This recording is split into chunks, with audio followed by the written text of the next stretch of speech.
Explorateurs, exploratrices, bonjour, bienvenue dans ce podcast prophétique sur le chapitre 14 d'Ésaïe. Très heureux de vous retrouver.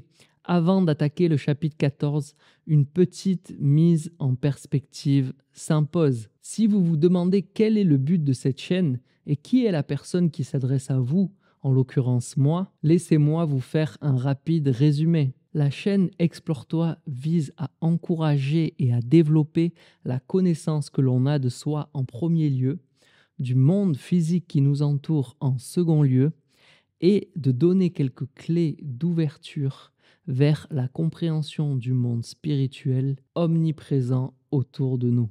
Ces objectifs ne sont pas tirés du chapeau, ils tirent leur essence de la Bible. Je ne vais pas ici vous présenter les raisons qui font prendre la Bible comme base. Ce livre est mondialement connu et répandu et vous pourrez trouver ces raisons ailleurs. Toujours est-il que dans les passages que nous étudions ou les références que nous citons, le but poursuivi est toujours d'ouvrir l'intelligence et de partager la sagesse que renferme ce livre. En quelque sorte, Explore-toi est une quête de sens et une quête de savoir. Si vous voulez en savoir plus sur le chemin qui m'amène ici face à vous, sachez que j'ai sorti un petit livre du même nom, donc Explore-toi, qui explique le parcours d'un contrôleur de gestion passionné de reggae qui, au cours d'un passage avide, une traversée du désert sentimentale, émotionnelle, affective et physique, a finalement rencontré une lumière sur son sentier. La lumière ici nommée, c'est la parole de Dieu. Donc ce livre dont certains mystères demeurent profondément ancrés. Finalement, donc, je vous propose de lever une partie du voile sur les prophéties en premier lieu, mais aussi sur l'histoire passée et l'avenir du monde actuel. C'est un challenge extraordinaire et aussi un honneur. Et j'espère que vous y trouverez autant de trésors que ceux que je vais vous partager et que vous m'aiderez aussi à participer à la plus grande chasse au trésor qui puisse exister. Car voici un avant-goût des richesses éternelles qui nous ont été annoncées. La sagesse et l'intelligence se trouvent là, à portée.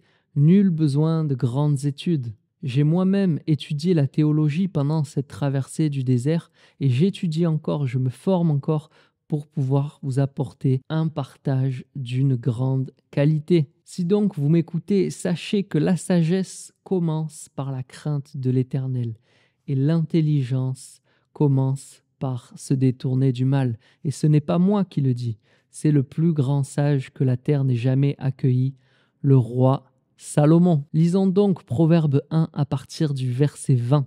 La sagesse crie bien haut dans les rues. Sa voix résonne sur les places publiques. Dominant le tumulte, elle appelle. Près des portes de la ville, elle fait entendre ses paroles disant « Gens sans expérience, jusque à quand vous complairez-vous dans votre inexpérience? Et vous, moqueurs, jusqu'à quand prendrez-vous plaisir à vous moquer? Et vous, insensés, jusqu'à quand détesterez-vous la connaissance? Écoutez mes avertissements. Voici, je répandrai sur vous mon esprit, et je vous ferai connaître mes paroles. J'ai appelé, et vous m'avez résisté. J'ai tendu la main, et personne n'y a prêté attention.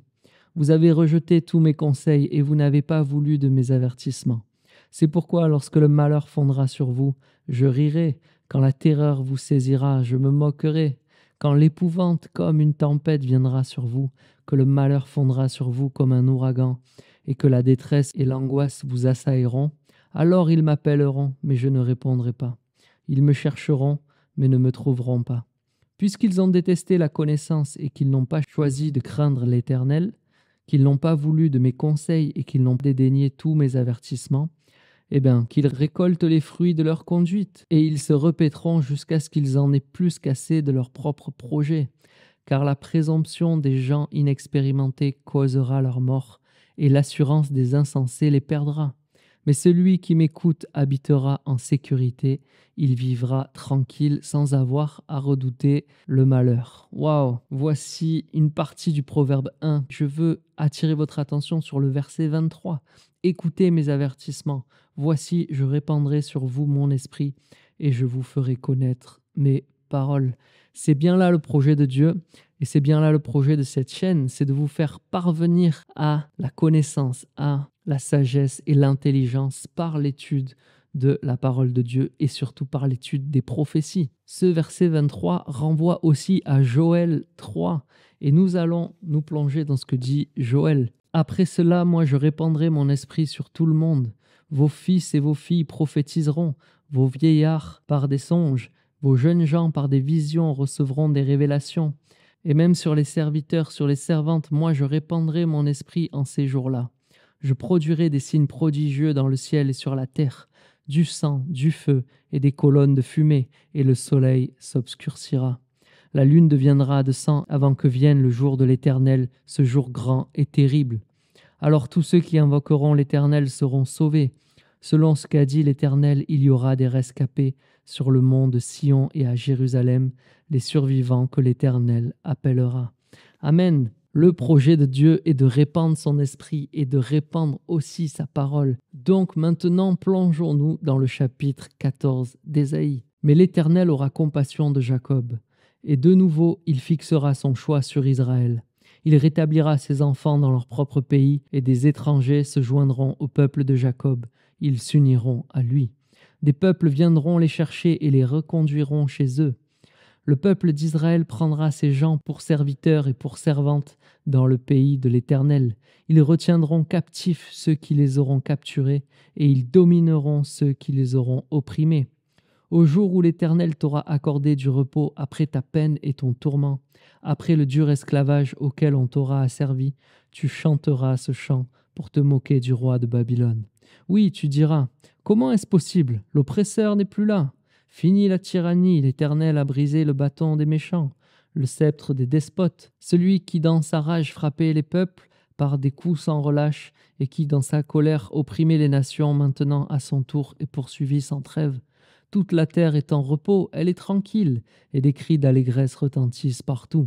Les cyprès même sont heureux de sa chute, et les cèdres du Liban disent « Depuis que tu t'es effondré, le bûcheron ne vient plus nous abattre. » Le monde du séjour des morts en bas est en émoi à ton sujet, pour t'accueillir à ta venue. Pour toi, on te réveille les ombres et tous les princes de la terre. On fait lever de leur trône tous les rois des nations. Eux tous, ils s'adressent à toi en te disant « Toi aussi, tu es maintenant sans force, comme nous. Te voilà donc semblable à nous. » Ton orgueil est précipité dans le séjour des morts, ainsi que le son de tes luttes. Les vers sont maintenant ta couche, la vermine ta couverture. Comment es-tu tombé du ciel, astre brillant, fils de l'aurore? Toi qui terrassais d'autres peuples, comment est-il possible que tu aies été abattu à terre? Tu disais en ton cœur, je monterai au ciel et j'élèverai mon trône bien au-dessus des étoiles divines. Je siégerai en roi sur la montagne de l'assemblée des dieux, aux confins du septentrion.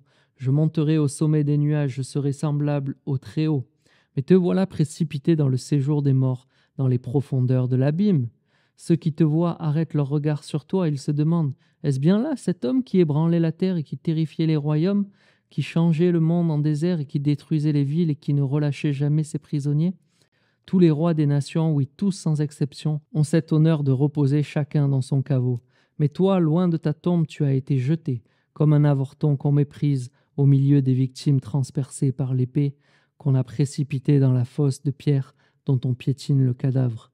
Tu ne seras jamais réuni avec elle dans le tombeau, car tu as ruiné ton pays et tu as fait périr ton peuple. La race criminelle sera oubliée à jamais. Préparez le massacre de ses fils pour tous les crimes de leur père, pour qu'ils ne puissent pas se relever un jour pour conquérir le monde et couvrir de leur ville la face de la terre. Je combattrai contre eux, déclare l'Éternel, le Seigneur des armées célestes, et je rayerai de la terre le nom de Babylone, oui, je supprimerai ce qui restera d'elle, sa lignée et sa descendance. L'Éternel le déclare, ses ruines deviendront un nid de hérissons, un vaste marécage, et je la balayerai comme avec un balai qui détruit tout. L'Éternel le déclare, le Seigneur des armées célestes. Le Seigneur des armées célestes a juré par serment. Ce que j'ai décidé s'accomplira. Ce que j'ai projeté se réalisera. Oui, je briserai la Syrie dans mon pays. Je la piétinerai sur mes montagnes. J'écarterai de vous le joug qu'elle a imposé. J'ôterai son fardeau de dessus votre épaule. Telle est la décision que l'Éternel a prise contre la terre entière, et telle est la menace qu'il adresse à toute nation. Le Seigneur des armées célestes a pris sa décision. Qui pourrait le faire échouer? Il a levé sa main. qui la détournerait? Oracle prononcé lors de l'année de la mort du roi Ahaz. Ne te réjouis pas tant, Philistie tout entière, de ce que le bâton qui te frappait le dos a été mis en pièces. Car de la souche du serpent naîtra un basilic dont la progéniture sera un serpent venimeux volant. Les plus pauvres du peuple trouveront de quoi se nourrir, et tous les miséreux reposeront en sûreté. Mais je ferai périr ton peuple par la faim, et ceux qui resteront de toi seront exterminés. Lamente-toi aux portes, pousse des cris aux villes, toute la Philistie s'effondre, car du septentrion arrive une fumée, et dans leurs bataillons aucun ne se débande. Que répondrons-nous donc à ceux qu'envoie cette nation? Que c'est l'Éternel même qui a fondé Sion, les humbles de son peuple y trouveront refuge. Amen. Chapitre 14, extrêmement riche. Encore une fois, nous avons déjà vu qu'il commence donc par un rétablissement et un chant satirique. Ça, nous l'avons vu dans la vidéo précédente qui traite d'Ésaïe 13, et nous avons traité ce passage satirique dans cette vidéo-là. D'Ésaïe 14, 24 à 23, 18 viennent des oracles sur d'autres peuples païens. Un chapitre se rapporte directement à Jérusalem, le chapitre 22. Nous voyons donc qu'il n'y a pas non plus de traitement de faveur pour Juda. Mais commençons par l'oracle contre l'Assyrie au chapitre 14, des versets 24 à 27. Nous ne croyons pas qu'il y a ici confusion avec Babylone. L'oracle précédent sur Babylone concerne manifestement la terre entière et le prince de ce monde, comme nous l'avons vu. Maintenant donc commence l'énumération de certains ennemis particuliers, et le premier de ces ennemis est le grand ennemi de l'époque, j'ai nommé l'Assyrie. L'Assyrie allait bientôt emmener en captivité les 10 tribus d'Israël. Ce fut le cas en -722 avant Jésus-Christ. L'Assyrie allait aussi gravement menacer Juda. Le verset 28 fait penser que ce morceau a été écrit au moins 5 ans avant la chute de Samarie, le roi Achaz étant mort en -727. Le verset 26 indique que toutes les nations hostiles partageront le sort de la Syrie. Ensuite vient l'oracle contre les Philistins. Ésaïe 14, 28, 32. Pendant un temps, Juda avait été comme une verge qui frappait les Philistins, mais Dieu, à cause des péchés du roi Achaz, livra encore Juda aux Syriens, au royaume d'Israël et aux Édomites. Les Philistins aussi firent à leur tour une invasion dans les villes du sud-ouest. Nous pouvons voir ça en 2 Chroniques 28, 5 et versets 17 à 19. La fumée qui vient du nord au verset 31, c'est la Syrie. Sous le bon roi Ézéchias, Dieu ne tardera pas à délivrer Juda des Philistins. Nous pouvons voir ça en 2 Rois 18, 8. Voici pour l'explication du chapitre 14 qui est assez courte, puisqu'il est composé d'un premier chant satirique que nous avons déjà traité, et ensuite il est composé donc de 2 oracles sur 2 ennemis de l'époque. Donc c'est ainsi que se termine cette vidéo sur le chapitre 14. Merci de votre attention et je vous retrouve très bientôt pour le chapitre 15 d'Ésaïe. Passez une bonne journée. Ciao, bye.